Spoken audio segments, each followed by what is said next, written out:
L'Afrique, ce continent qui a tant souffert et qui continue de souffrir du fait des impérialistes. Ces impérialistes n'ont qu'un seul cliché en tête. L'Afrique est l'empire des esclaves. C'est comme ça qu'ils voient l'Afrique. Pour eux, les Africains les appartiennent. Nos terres les appartiennent. Nos sous-sols les appartiennent. Ils n'ont jamais pu changer de logiciel jusqu'à aujourd'hui. C'est déplorable. Mais comment procèdent-ils? C'est malheureusement depuis donc ces années 60 où ces simulacres d'indépendance ont été donnés à l'Afrique. Ils n'ont juste fait que placer des valets locaux à la tête, selon eux, de leur sous-préfecture pour pouvoir continuer à les alimenter. Ces valets locaux que nous allons qualifier aujourd'hui d'esclaves de salon n'ont d'autre repère que de chercher à vivre comme le maître, à satisfaire le maître et à faire tout ce que le maître lui dicte. Ils volent, ils pillent nos États, amènent tout chez le maître et leur richesse est conservée chez le maître. Ils font tout pour vivre comme le maître et toujours le satisfaire. Lorsque le maître commande, ils exécutent. Savez-vous qui sont ces esclaves de salon? Bien, nous allons vous expliquer ce que c'est. Ce sont des individus qui n'ont aucune dignité, qui n'ont aucune morale, qui n'ont aucune personnalité. Mais le maître esclave a toujours su identifier ces individus. Ils sont toujours prêts à trahir leurs frères pour satisfaire le maître. Ils nous ont trahis depuis l'indépendance et d'autres continuent jusqu'à aujourd'hui à nous trahir au profit de leur maître. Ces individus continuent toujours, contre vents et marées, à piller l'Afrique, à aider le maître à piller l'Afrique. Ils se plaisent à le dire chaque année dans leurs sondages économiques. Le Burkina est le pays le plus pauvre, le Mali est le pays le plus pauvre, le Niger est le pays le plus pauvre. Nous sommes classés parmi les derniers. Très bien, si nous sommes aussi pauvres qu'ils le disent, mais quand est venu le moment de prendre nos responsabilités, nous avons demandé à ces maîtres de quitter les lieux. Pourquoi ne veulent-ils pas partir?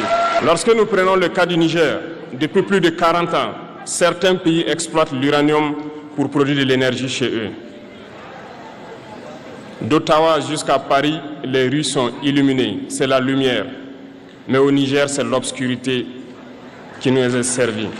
Lorsque vous partez dans nos États, nos sols sont troués de toutes parts pour rechercher les métaux précieux tels que l'or. Mais souvent, il n'y a même pas la moindre route accessible pour atteindre les zones où ils exploitent l'or, encore moins certains services sociaux de base. Voilà pourquoi nous avons décidé de nous révolter et de prendre le destin de nos pays en main. Parce que nous avons décidé ainsi, eh bien, nous avons été approchés par certains esclaves de salon pour nous passer le message de leur maître.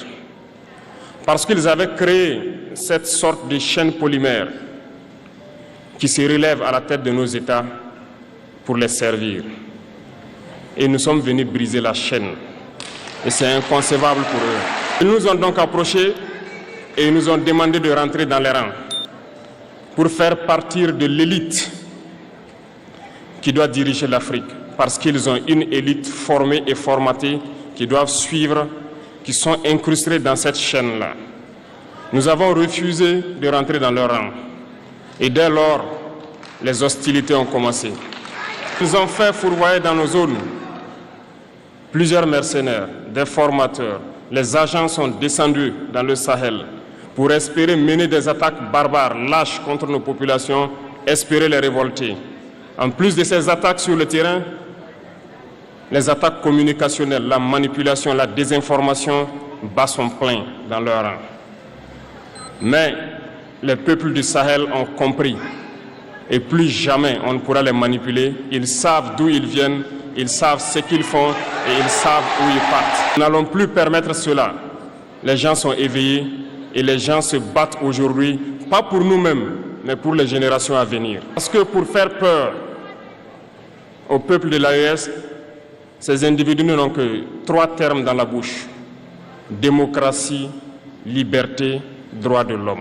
Bien sûr, leurs valets locaux ne sont élus que dans un processus démocratique, libre et transparent selon eux leurs valeurs. Quoi de plus normal qu'on veuille nous imposer cela, parce que c'est eux qui édictent les règles. Très bien, nous avons décidé de nous assumer. Lorsque le Niger a décidé de tourner la page, les esclaves de salon et leurs maîtres sont montés sur les grands chevaux. Ils ont mis leurs valets locaux en avant et ont décidé de mener une guerre contre le peuple nigérien. Nous avons donc dit: quiconque osera s'en prendre au Niger nous aura en face, parce que nous mènerons une guerre sans merci jusqu'à la dernière goutte de sang pour quiconque osera s'attaquer à nos États. Cette parole, cette décision que nous avons eue hier est d'actualité aujourd'hui et sera d'actualité demain et pour toujours. Si ce discours d'Ibrahim Traoré t'a ouvert les yeux, si tu comprends maintenant que l'AES n'est pas juste une alliance, mais le début d'un tournant historique pour l'Afrique, alors retiens bien une chose. Ce qui se passe aujourd'hui, c'est l'histoire qui s'écrit en direct. Et les médias traditionnels ne te montreront jamais toute la vérité.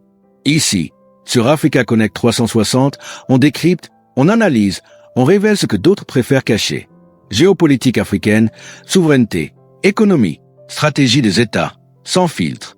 Donc si tu veux rester en avance, si tu veux comprendre l'Afrique qui se réveille, et ne plus jamais subir l'information, index ouvert pointant vers la droite blanc, abonne-toi maintenant. Index ouvert pointant vers la droite blanc, active la cloche pour ne rien manquer. Index ouvert pointant vers la droite blanc et écris en commentaire: Afrique souveraine, si tu crois au futur de notre continent. Parce qu'ici, on ne regarde pas l'Afrique changer. On fait partie du changement. Africa Connect 360. La voix d'une Afrique connectée, consciente et puissante.